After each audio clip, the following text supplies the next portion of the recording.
You open the fridge, and the cold air greets you, a sterile artificial promise that your milk and meat will last another week. You trust the machine. But for 99% of human history, time was the enemy of the dinner table. If you couldn't eat it today, it would rot tomorrow. So, how did our ancestors stop the biological clock of decay without a single watt of electricity? You picture them desperate, eating anything they could find before it spoiled, fighting a losing battle against nature. The evidence says otherwise.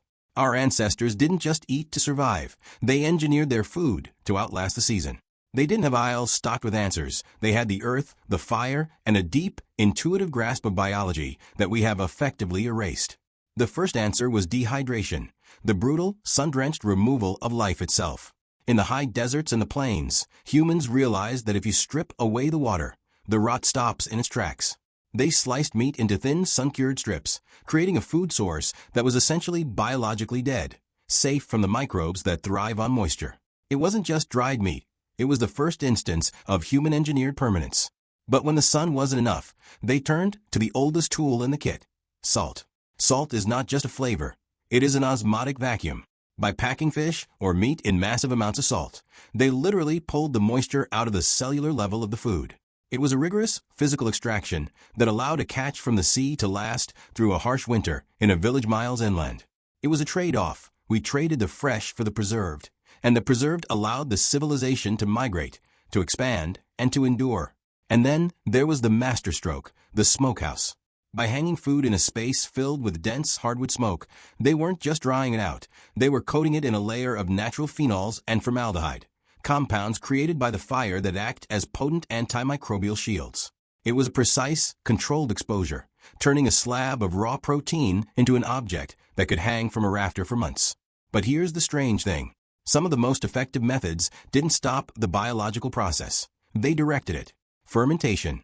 Instead of killing the bacteria, humans learned to host the good ones. By submerging vegetables in brine or milk in a starter culture, they created a hostile environment where the bacteria you wanted outcompete the ones that would make you sick. It was the original biotech, a biological defense system built into the jar. We look back at these methods and we see survival, a chore done in the dark. But consider the sophistication. The salt, the smoke, the culture. These weren't accidents. They were precise, engineered interventions. We have replaced this profound understanding of biology with the convenience of a plastic box that keeps things at 4 degrees Celsius. The comfort we gained was answering a question our bodies were never really asked. We traded the smokehouse for the thermostat. We gained convenience, yes, but we lost the art of preservation, the deep, intimate knowledge of how to change the state of our food to survive the seasons. The next time you grab a snack from the fridge, remember, you are holding the final stage of a multi-thousand-year evolution where we finally stopped working with nature and simply asked a machine to hold it still.